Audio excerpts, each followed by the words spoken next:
ಪ್ರೇಮಾಸ್ cooking ಸಾಗಕ್ಕೆ ನಿಮಗೆಲ್ಲರಿಗೂ ಸ್ವಾಗತ. ಈ ದಿವಸ ನಾನು ರೋಸ್ ಕುಲ್ಫಿನ ಸುಲಭವಾಗಿ ಮನೆಯಲ್ಲಿ ಹೇಗೆ ಮಾಡೋದಂತ ತೋರಿಸ್ತೀನಿ. ಮೊದಲಿಗೆ ನಾನು ಬ್ಲೆಂಡರ್ಗೆ ಅರ್ಧ ಕಪ್ ಗೋಡಂಬಿ ಜೊತೆಗೆ 2 ಟೇಬಲ್ ಸ್ಪೂನ್ ಸಕ್ಕರೆ ಹಾಕ್ಕೊಂಡು ಪೌಡ್ರ್ ಮಾಡ್ಕೋತೀನಿ.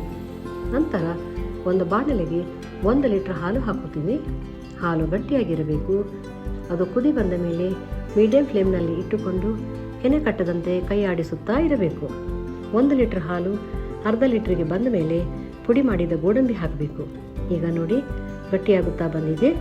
ಕಡೆಯದಾಗಿ ಕಟ್ ಮಾಡಿದ ಡ್ರೈ ಫ್ರೂಟ್ಸ್ ಅರ್ಧ ಚಮಚ ಏಲಕ್ಕಿ ಪುಡಿ ಹಾಕಿ ಮಿಕ್ಸ್ ಮಾಡಬೇಕು. ಈಗ ನೋಡಿ ಹಾಲು ಇಷ್ಟು ಗಟ್ಟಿಯಾದ ಮೇಲೆ ಗ್ಯಾಸ್ ಬಂದ್ ಮಾಡಬೇಕು. ಈಗ ಅದನ್ನು ಪೂರ್ತಿಯಾಗಿ ಆರಲು ಬಿಡಬೇಕು.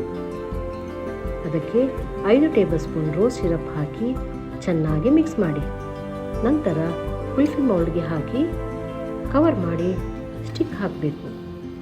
ನಂತರ ಮಟ್ಕಕ್ಕೆ ಹಾಕಿ ಫಾಯಿಲ್ ಪೇಪರ್ ಕವರ್ ಮಾಡಿ ಫ್ರೀಜರ್ನಲ್ಲಿ 8 ಗಂಟೆಗಳ ಕಾಲ ಇಡಬೇಕು.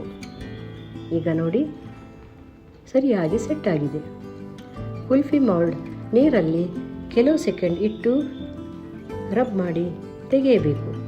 ಈಗ ನೋಡಿ ರೋಸ್ ಕುಲ್ಫಿ ರೆಡಿಯಾಗಿದೆ. ಈ ಬೇಸಿಗೆಯಲ್ಲಿ ತಂಪಾದ ರೋಸ್ ಕುಲ್ಫಿ ಸವಿದರೆ ಆಹಾ ಅದ್ಭುತ ರುಚಿ. ನೀವು ಒಮ್ಮೆ ಈ ಕುಲ್ಫಿನ ಮಾಡಿ ನೋಡಿ. ವಿಡಿಯೋ ನೋಡಿದ್ದಕ್ಕೆ ಧನ್ಯವಾದಗಳು.